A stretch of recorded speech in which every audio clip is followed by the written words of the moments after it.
Bipolar depression और unipolar depression, इसमें क्या डिफरेंस है? अब सबसे पहले हम डिप्रेशन को समझ लेते हैं, जो कि हमने काफ़ी वीडियोस में डिस्कस भी किया हुआ है कि 9 सिम्पटम्स होते हैं। 2 हफ्ते तक ये इनमें से 5 सिम्पटम्स प्रेजेंट होने चाहिए। 2 सिम्पटम्स काफ़ी ज़्यादा इंपॉर्टेंट है, जिसमें से 1 सिम्पटम होना ही चाहिए। वो 2 सिम्पटम्स कौन से हैं कि एक तो सैडनेस ऑफ मूड, यानी कि रोने का दिल करना, उदास रहना, मुसलसल उदास रहना, किसी काम में खुशी का ना मिलना। फिर उसके बाद उन कामों में मज़ा ना आना जिनमें पहले मज़ा आता था, या जिसको एनीडोनिया कहा जाता है।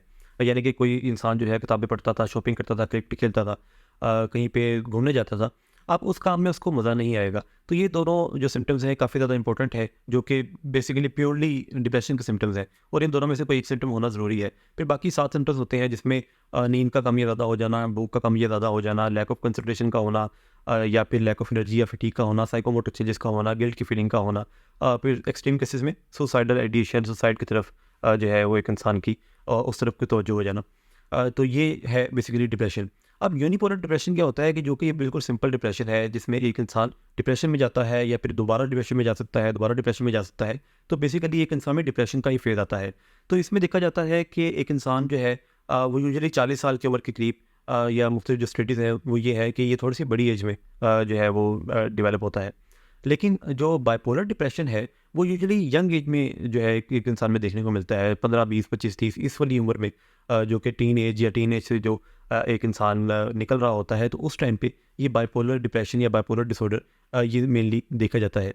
अब इन दोनों में सिम्टम्स तो सेम ही है, लेकिन होता क्या है कि अक्सर जब एक इंसान साइकियाट्रिस्ट के पास जाता है, साइकोलॉजिस्ट के पास जाता है, और मेनली साइकियाट्रिस्ट के पास, तो जब साइकियाट्रिस्ट उनसे उस टाइम सिम्टम्स पूछते हैं तो वो बताता है कि जी मुझे आजकल काफ़ी उदासी है, काफ़ी जो है मुझे किसी काम में दिल नहीं लग रहा, ये भी चीज़ है, ये भी चीज़ है। वो फिर साइकियाट्रिस्ट से देखता है कि अच्छा ये तो तमाम तर चीज़ें जो है ये डिप्रेशन के सिम्टम्स हैं, और वो उनको कोई एंटी डिप्रेसेंट, जिसको एसएसआरआईज़ कहा जाता है, वो उनको दे देते हैं। फिर क्या होता है कि 3-4 दिन बाद वो काफ़ी ज़्यादा हाई फेज़ में आ जाता है, काफ़ी ज़्यादा बेहतर हो जाता है। वो अनएक्सपेक्टेडली बेहतर हो जाता है। जैसे कि एक्सपेक्ट ही किया जाता है कि एक इंसान को कम से कम 3-4 हफ़्ते, 5 हफ़्ते लगेंगे कि इस तरह से आहिस्ता-आहिस्ता वो बेहतर होगा। लेकिन अगर वो 3-4-5 दिन में ही बेहतर हो गया, और 3-4-5 दिन में ही वो इस फ़ेज़ में आ गया कि जहाँ पे उसको ज़िंदगी बहुत ही ज़्यादा अच्छी लगने लगी, वो अचानक से एनर्जी में आ गया, उसकी फैमिली ने भी बताया, उसने खुद भी आके बताया कि मैं तो जी बेहतरीन हो चुका हूँ। तो अब यहाँ पे एक साइकियाट्रिस्ट समझ जाता है कि ये मसला जो है वो कुछ और है। ये सिर्फ़ डिप्रेशन नहीं है, ये बाइपोलर डिप्रेशन है। क्योंकि अब इंसान बाइपोलर डिप्रेशन से निकल के मेनिया की तरफ चला गया है।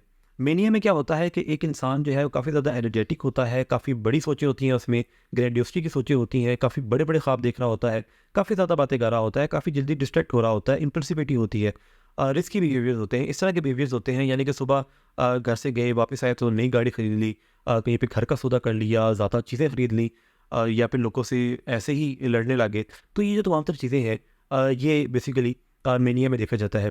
तो अब होता क्या है कि बाइपोलर डिप्रेशन के अंदर अगर एंटी डिप्रेसेंट्स दी जाए, तो और सिर्फ एंटी डिप्रेसेंट्स दी जाए, तो उसमें अचानक से एक इंसान का डिप्रेशन से मेनिया में जाने के चांसेस बढ़ जाते हैं।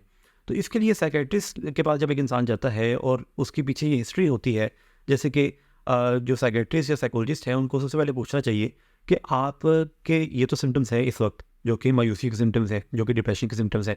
क्या कभी ऐसा भी होता है कि आप काफ़ी ज़्यादा, आपका एलिवेटेड मूड होता है, काफ़ी ज़्यादा एनर्जी आप में होती है, काफ़ी खुश आप होते हैं? तो वहाँ से एक जो साइकोलॉजिस्ट या साइकियाट्रिस्ट है उसको अंदाज़ा हो जाता है कि अगर तो वो वाली चीज़ें भी है, किसी न किसी फ़ेज़ में कुछ महीने पहले उस तरह से भी था, या अक्सर उस तरह से होता है और अक्सर डिप्रेशन होता है, तो यहाँ से पता लग जाता है कि ये बाइपोलर का केस है। तो इसमें जब मेडिकेशन भी दी जाती है तो वो एंटी डिप्रेसेंट के साथ मूड स्टेबलाइजर्स ऐड किए जाते हैं, क्योंकि अगर सिर्फ एंटी डिप्रेसेंट होगी तो उससे क्या होगा कि एक इंसान अचानक से दूसरे फेज में चला जाएगा। जब अचानक से खुशी मिलेगी तो वो डिप्रेशन से तो निकल आएगा, तो वो मेनिया में चला जाएगा, और मेनिया थोड़ा ज़्यादा ख़तरनाक होता है। अगर इसको जब आप मुझसे स्टडी करते हैं कि डिप्रेशन ज़्यादा ख़तरनाक है या मेनिया ज़्यादा ख़तरनाक है, तो एक डिप्रेशन में तो एक इंसान स्लो होता है, लेकिन मेनिया में रिस्की चीज़ें, मेनिया में इम्पल्सिविटी, मेनिया में जो है इस तरह के रिस्की फैसले, या बहुत ज़्यादा एनर्जी का हो जाना, लोगों से झगड़ पड़ना, तो ये चीज़ें वहाँ पे ज़्यादा देखी जाती हैं। तो वो वहाँ पे एक इंसान का होना जो है वो ज़्यादा रिस्की सिचुएशन है। तो एक तो चीज़ ये इसमें मेनली डिफरेंस होता है कि जब मेडिकेशन दी जाती है तो वहाँ पे एंटी डिप्रेशन के साथ मूड स्टेबलाइजर दिए जाते हैं बाइपोलर डिप्रेशन में, कि ताकि एक इंसान का मूड जो है वो स्टेबल रहे। वो ये ना हो कि वो फ्लक्चुएट इस तरह से कर रहा हो कि डिप्रेशन से सीधा मेनिया में चला जाए या वहाँ से सीधा डिप्रेशन में आ जाए, बल्कि वो उसमें एक मूड जो है वो स्टेबलाइजर के साथ उसको बेहतर किया जाए। और यहाँ पे सिर्फ एंटी डिप्रेशन दी जाती है, क्योंकि यहाँ पे सिर्फ डिप्रेशन के सिम्टम्स होते हैं। फिर यूनिपोलर में यूजुअली एज जो होती है वो बड़ी होती है, बाइपोलर में एज जो होती है वो कम होती है, और बाइपोलर डिप्रेशन में यूजुअली ये होता है कि फैमिली में पीछे हिस्ट्री इस तरह की ट्रैवल कर रही होती है। उससे भी जो है वो किसी साइकोलॉजिस्ट को या साइकेट्रिस्ट को समझ आ जाती है कि अगर वो पूछते हैं कि आपकी फैमिली में कोई बाइपोलर की हिस्ट्री है, बाइपोलर डिसऑर्डर किसी फैमिली में आपके पेरेंट्स में हो, तो वहाँ से अगर वो है तो वहाँ से भी समझ आ जाती है कि अच्छा ये फिर बाइपोलर डिप्रेशन की तरफ ज़्यादा बात जा रही है।